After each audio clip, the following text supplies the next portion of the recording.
Assalamualaikum warahmatullahi wabarakatuh. Halo semuanya, kembali lagi di episode selanjutnya dari BTalk, Biologi Talk. Podcast yang mengajak Anda untuk mengeksplorasi berbagai informasi menarik seputar program studi Tadris Biologi. Di sini kita sudah bersama dengan Mas Adi. Boleh Mas Adi diperkenalkan nama lengkap beserta asalnya dari mana? Halo semua, Assalamualaikum warahmatullahi wabarakatuh. Perkenalkan, nama saya Adi Saputro. Asal saya dari Pasuruan, Tadris Biologi angkatan 22. Mas Adi ini selaku penanggung jawab dari Study Club Mikrobiologi itu sendiri ya? Betul. Mungkin bisa dijelaskan Mas Adi secara singkat apa sih Study Club Mikrobiologi itu?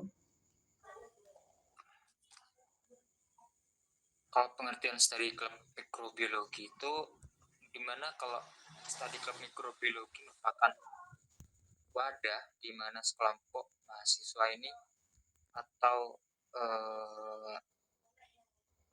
mahasiswa yang mempunyai minat atau bidang studi yang sama berkumpul dalam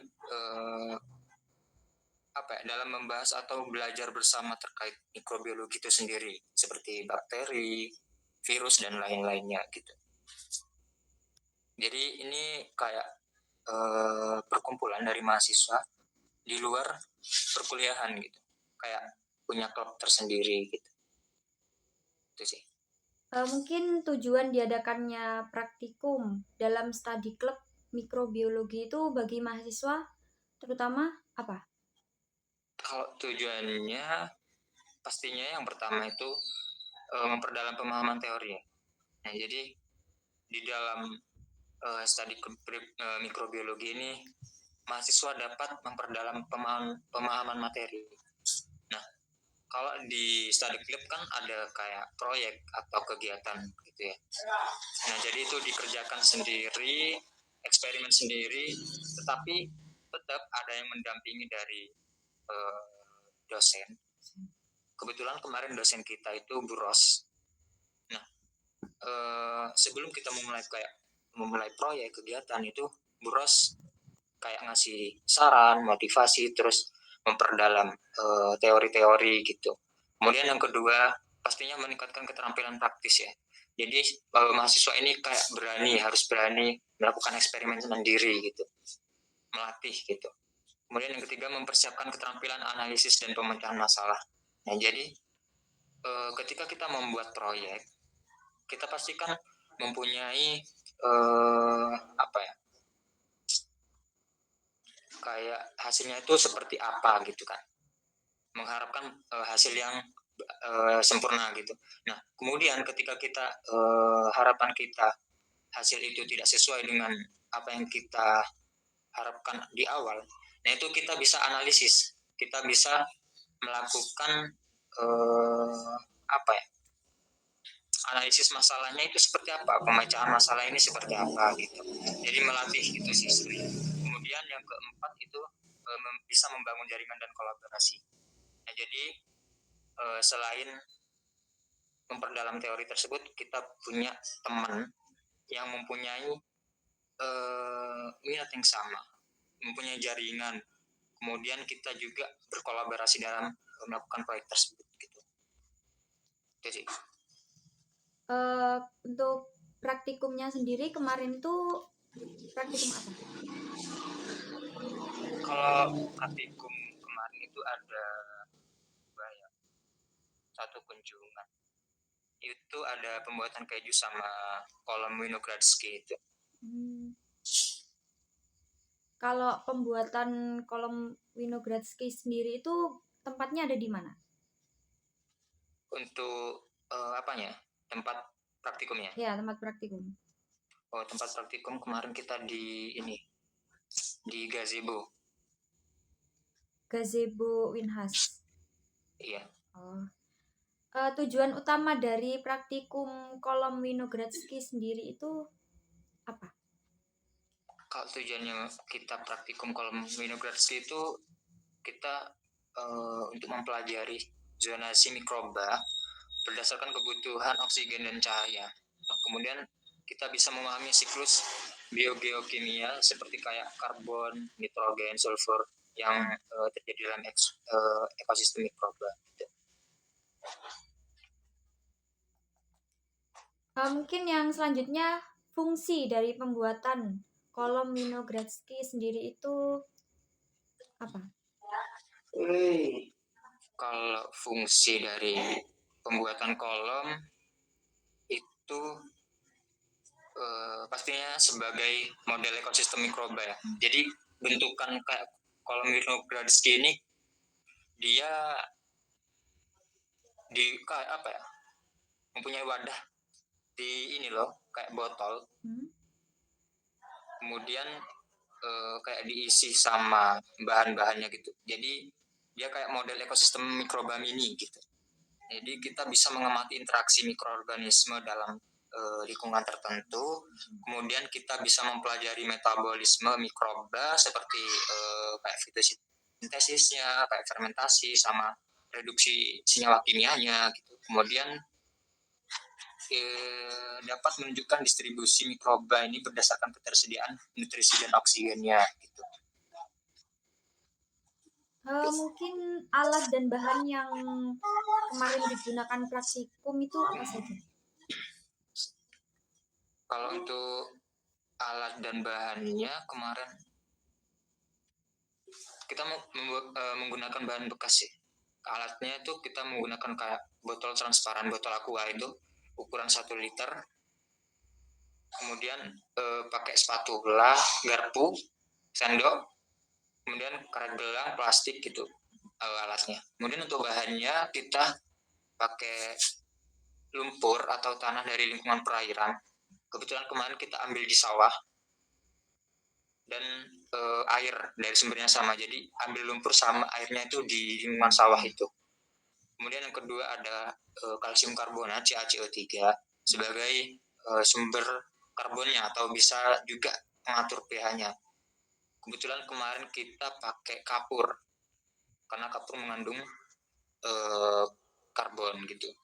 Kemudian yang ketiga itu ada kalsium sulfat CaSO4 sebagai sumber sulfur.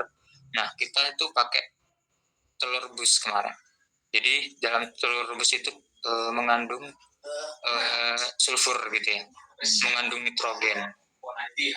Kemudian yang keempat itu ada kertas koran yang dihancurkan sebagai sumber karbon organiknya. Kemudian yang terakhir pastinya cahaya matahari, butuh cahaya matahari.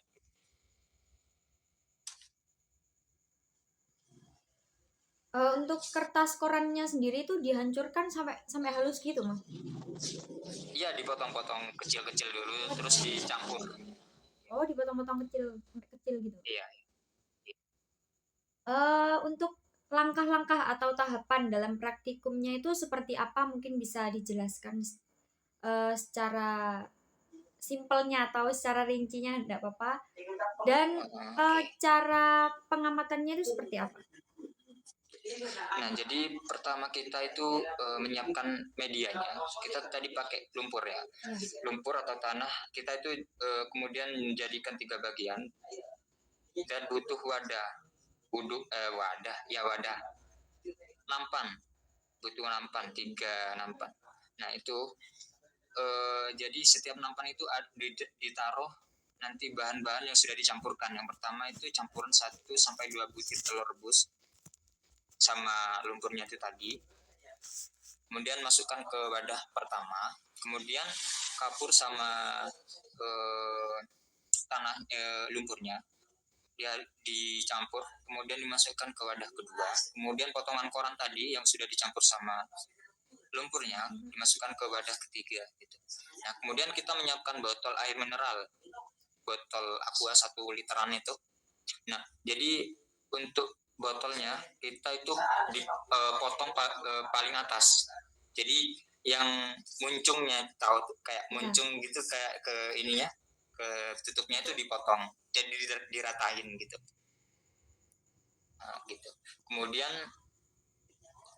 masing-masing dari bahan di wadah tadi itu masukkan yang pertama campuran telur sama lumpurnya. Jadi di dalam botol itu tadi ada menjadi 3 daerah. Yang pertama itu bagian bawah ada campuran telur sama lumpur. Kemudian lapisan kedua lapisan kedua itu masukkan kapur yang dicampur sama lumpur tadi. Kemudian lapisan ketiga itu masukkan potongan korannya sama campuran lumpurnya itu tadi. Nah, kemudian kalau sudah selesai menjadi 3 lapisan tersebut, itu bagian atasnya masih dituangkan air yang tadi diambil di sumber yang sama, di sawah yang sama. Nah, itu dituangkan di paling akhir di lapisan terakhir gitu. Kemudian Atas. Jika kalau udah selesai gimana? Di lapisan paling atas. Iya, betul. Nah, kemudian kalau sudah dimasukkan semua bahan-bahannya, tutup rapat ya. Kemudian ditutup rapat dengan plastik. Nah, plastik tersebut kemudian dikaretin. Nah, jangan lupa, tapi kan kita tuh mau meletakkan kolomnya itu di bawah sinar matahari ya. Nah, itu plastiknya tadi tuh tetap dibolongin gitu di atasnya. Tapi nggak dibolongin semua, cuma kayak ditusuk-tusuk gitu. Nah, kemudian untuk pengamatannya kita kemarin sekitar 1-4 minggu sih.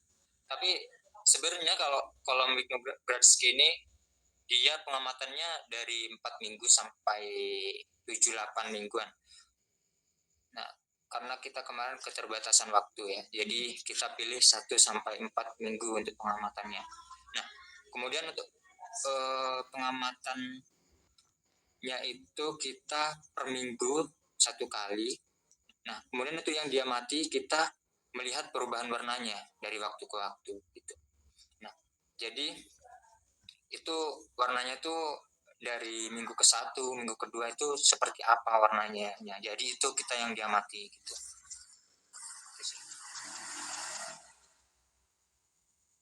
Mungkin dalam praktikum kemarin apakah terdapat kendala selama terrealisasinya praktikum? Kalau untuk kendalanya mungkin pada saat pengamatan ya. Jadi kan kita ada banyak mahasiswa kan. Nah, kadang itu untuk pengamatan bareng-bareng kan paling baik itu kayak pengamatan bareng-bareng ya, kayak biar tahu gitu. Nah, jadi kayak hambatannya tuh di situ kayak waktunya. Jadi kayak mau mengamati pas dapat seminggu itu kadang teman-temannya lain ada yang benturan jadwal sama mata kuliah gitu sih. Apa terdapat kendala yang lain selain untuk waktu? Kalau kendala lain mungkin kalau nggak ada mungkin kalau keterbatasan Gimana? alat enggak. Kalau alat sebenarnya kalau untuk kolom Microgradski ini bisa juga kan kita ada 2 ini ya. Nah, berhubung kita nggak di perkuliahan, kita tuh pakai bahan bekas gitu. Jadi lebih ramah lingkungan juga kan. Sebenarnya kalau kolom Microgradski itu kalau di dunia penelitian itu pakai ya alat-alat laboratorium pastinya. Mungkin jenis mikroorganisme apa saja yang dapat ditemukan dalam kolom Winogradski itu sendiri, dan apa peran mereka dalam suatu ekosistem? Kalau untuk pengamatannya kemarin itu kita nggak terlalu banyak kita nemu sih. Karena apa? Karena untuk pengamatan bakteri ini kan pastinya ya sebenarnya kalau penelitian yang lebih dalam itu kita butuh alat yang cukup ya, kayak mikroskop gitu kan. Ya, jadi kita cuma mengamati warnanya saja, otomatis kita menemu bakterinya itu ya berdasarkan warna itu gitu. Nah, kemudian untuk penemuan bakterinya itu kan 3 daerah beda-beda ya. Iya. Nah, untuk daerah paling atas itu kan deket sama ini tutupnya, jadi otomatis kayak oksigen. Kita itu nemunya kemarin di situ cyanobacteria dan alga hijau. Soalnya apa, di situ warnanya dari waktu ke waktu kayak dari apa ya, hijau-hijau tuh. Banyak yang apa ya, warnanya itu dominan hijau gitu. Nah, kalau untuk peranannya itu kayak cyanobacteria dan alga hijau ini dapat melakukan fotosintesis dan menghasilkan oksigen. Kemudian ada juga bakteri heterotrof aerob. Nah, itu perannya bagi lingkungan menguraikan bahan organik gitu. Nah, kemudian untuk lapisan tengah ini zona mikroaerofil yang dimana terdapat oksigen tapi tidak terlalu banyak gitu. Nah, kita menemukan di situ bakteri ungu yang tidak bersulfur karena di lapisan tengah itu kita nggak pakai bahan yang mengandung sulfur gitu kan.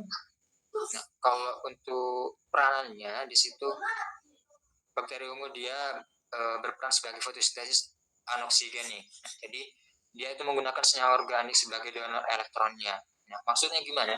Maksudnya fotosintesis anoksigenik itu bakteri ini menghasilkan energi tapi tidak menghasilkan oksigen gitu. Tapi dia menggunakan senyawa lain buat sumber elektronnya, membuat energinya gitu. Menggunakan senyawa lain yang mana maksudnya? Nah, itu menggunakan senyawa lain dari lapisan ketiga. Jadi dia memanfaatkan dari nutrisi lapisan ketiga juga. Contohnya hidrogen sulfida H2S. Nah, itu dimanfaatkan oleh si bakteri ungu ini tadi. Kemudian untuk zona paling bawah, zona anaerobik itu dia pastinya kalau jauh dari tutup atas dia oksigennya nggak ada, tanpa oksigen. Nah, di situ kita menemukan bakteri ungu juga, bakteri ungu tapi dia bersulfur dan bakteri hijau yang bersulfur. Jadi dia maksudnya bakteri yang bersulfur itu bakteri yang seperti apa?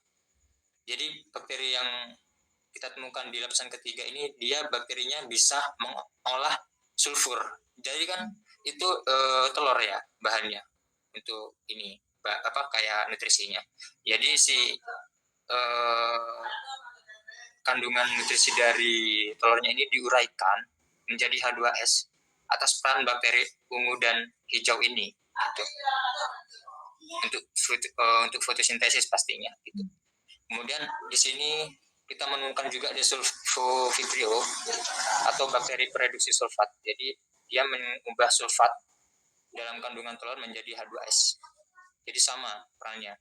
Kemudian ada Clostridium atau bakteri fermentasi. Kalau bakteri ini kita sebenarnya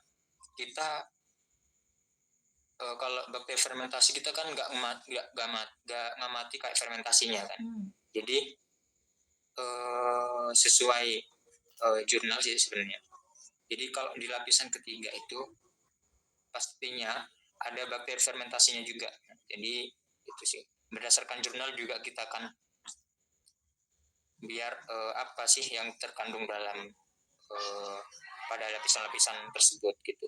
Nah, jadi untuk Clostridium ini perannya bagi ekosistem itu menguraikan bahan organik menjadi asam organik dan gas gitu.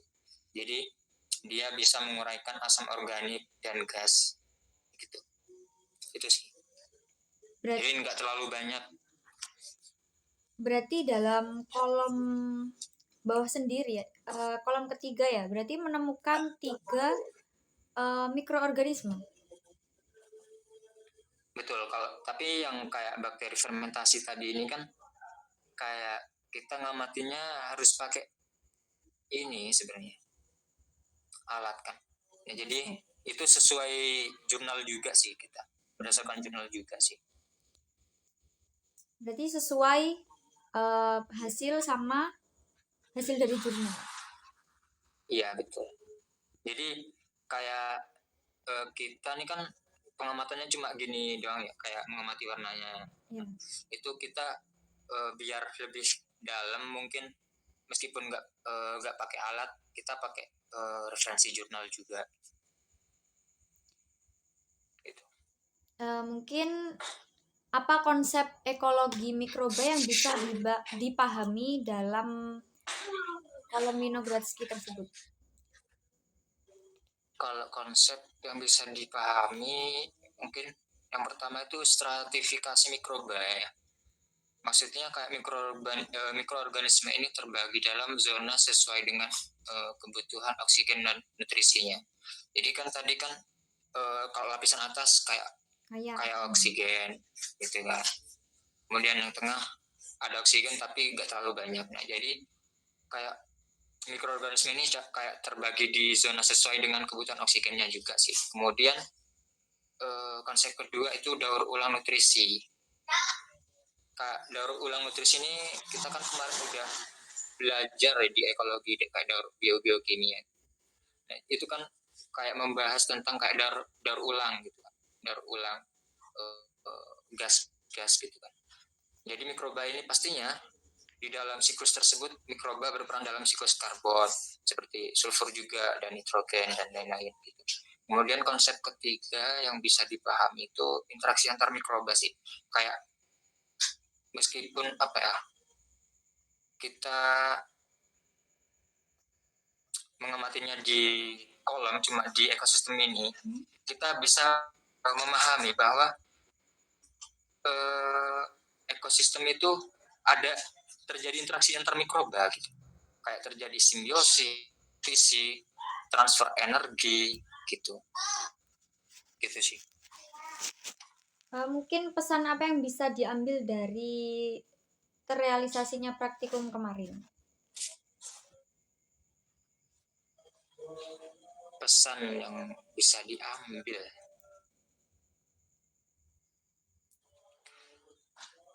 apa ya? Mungkin yang pertama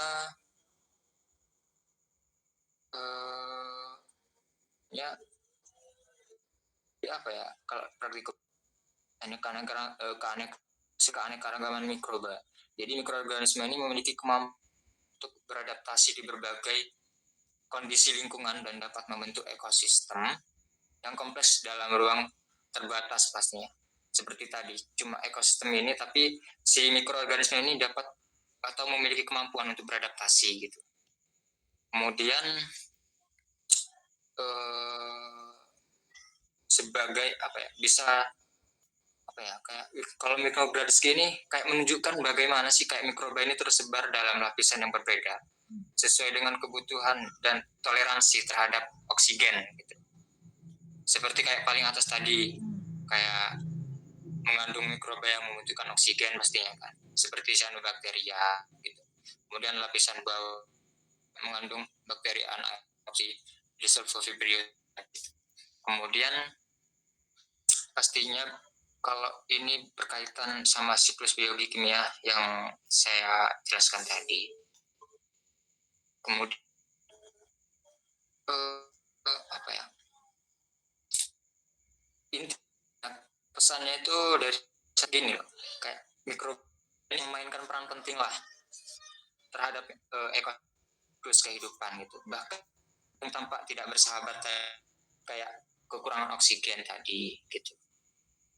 Gitu sih.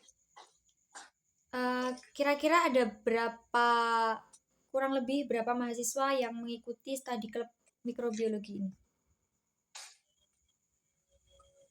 Kemarin itu kalau untuk jumlah mahasiswa sekitar 15-an kayaknya. Sekitar 15-an sama untuk angkatan 22 ini cuma wakil sama ketua saja. Kalau anggotanya kita dari angkatan 23. Mungkin ada lagi yang perlu disampaikan, Mas Adi? Apa yang mau disampaikan ya? Mungkin untuk studi club mikrobiologi ini mungkin bisa apa ya, kedepannya ini bisa lebih banyak peminatnya gitu. Soalnya yang kemarin itu saya lihat kalau di mikrobiologi cowoknya nggak ada, cuma saya saja gitu. Nah, saya di tahun depan mungkin ada banyak peminat lah. Gitu. Ya, Soalnya ya seru juga sih, nggak kalah juga sama ekologi gitu. Ya. Apa? Alat utama yang dibutuhkan itu pasti mikroskop ya, kalau mikrobiologi. Iya sih sebenarnya. Tapi kan kayak di studi mikrobiologi ini sebenarnya nggak cuma untuk pengamatan aja gitu. Kita juga melatih jiwa kewirausahaan kayak pembuatan keju tadi gitu. Bisa Jadi nggak semata-mata kayak mikrobiologi ini kayak mengamati bakteri gitu. Kita bisa juga kayak buat keju itu tadi, tapi nggak mengamati, cuma bakteri ini bisa berperan dalam pembuatan keju gitu-gitu. Gitu. Menjadi peluang usaha ya, Mas? Nah, betul-betul. Mungkin cukup Mas Adi yang disampaikan. Cukup, mungkin kalau ada yang ditanya lagi nggak apa-apa. Terima kasih Mas Adi sudah menyampaikan sangat detail sekali mulai dari alat bahan, proses, fungsi, serta tujuan. Nah, mulai dari bahan-bahan apa saja yang dibutuhkan seperti CaSO4 atau kalsium sulfat yang berfungsi sebagai sumber sulfur, serta CaCO3 ya, kalsium karbonat sebagai sumber karbon atau pH. Bahannya seperti lumpur, air, kuning telur, koran, plastik ya, serta botol aqua, dan lain-lain. Terima kasih Mas Adi. Mungkin pembahasan kita hari ini bisa disimpulkan bahwa kolom Winogradsky ini adalah metode sederhana ya, yang kayak Mas Adi katakan mini, yang namun sangat efektif untuk mempelajari ekosistem mikroba dalam proses-proses biogeokimia yang terjadi di lingkungan alami. Dengan menggunakan bahan-bahan seperti yang Mas Adi katakan tadi, kita dapat mengamati bagaimana mikroorganisme beradaptasi, berkembang biak, dan membentuk zona-zona metabolisme yang berbeda dalam kolom-kolom, ketiga kolom ya Mas Adi? Ketiga kolom tersebut. Betul, 3 zona. 3 zona. Praktikum ini juga tidak hanya membantu kita memahami peran mikroba dalam dalam 3 siklus seperti nitrogen, sulfur, dan karbon, tetapi juga menunjukkan bagaimana faktor lingkungan seperti cahaya dan oksigen mempengaruhi distribusi dari mikroorganisme tersebut. Nah, semoga pembahasan ini bisa menambah wawasan dan membuat para penonton, khususnya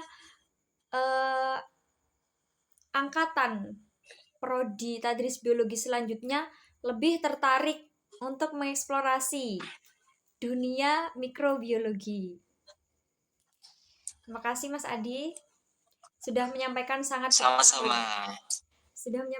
detail dan rinci, bahkan dari hasil praktikum yang diterapkan secara teori itu benar atau salah. Terima kasih. Apa yang telah disampaikan dapat menginspirasi dan bermanfaat bagi kita semua.